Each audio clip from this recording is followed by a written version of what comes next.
lot of our society is very alienating in this, Mm-hmm. in the sense Mm-hmm. that we feel like we don't really matter. Like our voice doesn't really have an impact, right? So Right. our own cognitive abilities, right? Our consciousness is not actually being utilized to have a say or to make an impact in the decisions that affect our own lives. Right. So it's two-sided. Like the one side that I think society is great for is that we have access to all of this art and literature and influence and all of these things that are very intellectually stimulating. But then when we ruminate on all of this and we produce opinions and we produce our own art or whatever it may be, we feel that we are then voiceless, that we're mute and we're not heard, and we don't Absolutely. influence Absolutely. we don't influence our surroundings. Yeah. Right. And that's excruciating. It I is. can say that It is. personally. Yeah. And, again, coming from economics myself and behavioral economics, I don't think it'll be surprising to you or any of your listeners to tell you that statistically, most people are miserable at work. Yeah. The majority, right? So Right. most people feel voiceless. Most people Yeah. feel like really their opinions don't matter all that much. And unhappy most of the time. Absolutely. At least I can do what I want all and the the time. statistics show that. I mean, Right. at best, the best statistic is like 54% of people are miserable at work. Right. That's like the best one. It's probably even worse than that because it depends on Yeah. kind of how we word it, right? So in my research, right, I found that humans have, and we can call it freedom, right? We could call it the need to have a voice, the need to have a say. And if we look at like a slave society, right?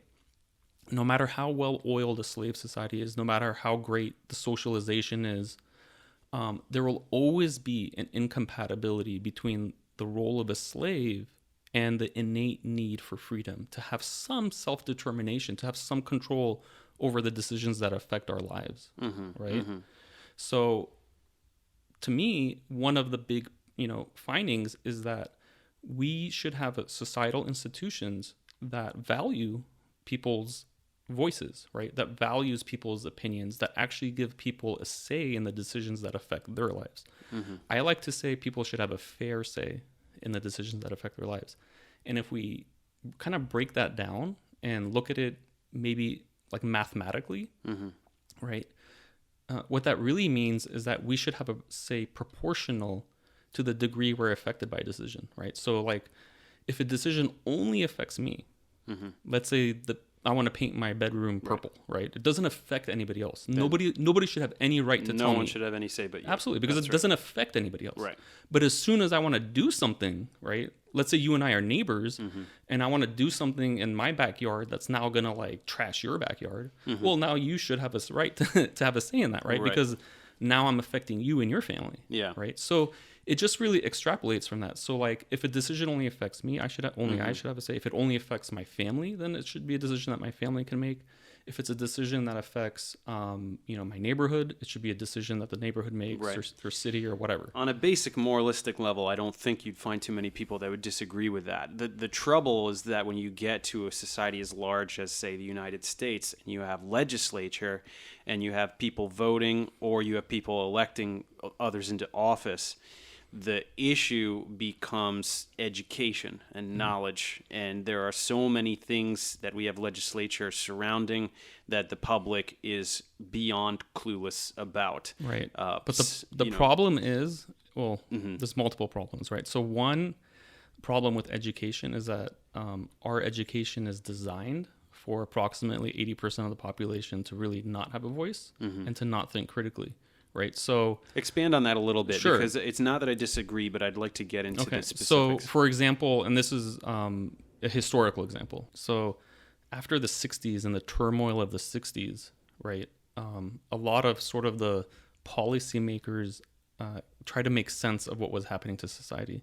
And one of the conclusions that they came up with, right, was that our society was overeducated.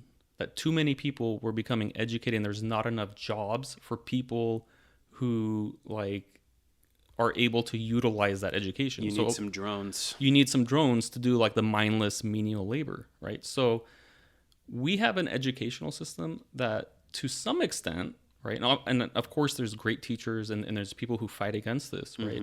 But systematically, isn't actually designed to really have 100% of the population like critical thinkers, right? Because we don't have a society that has places for 100% of people to be critical thinkers.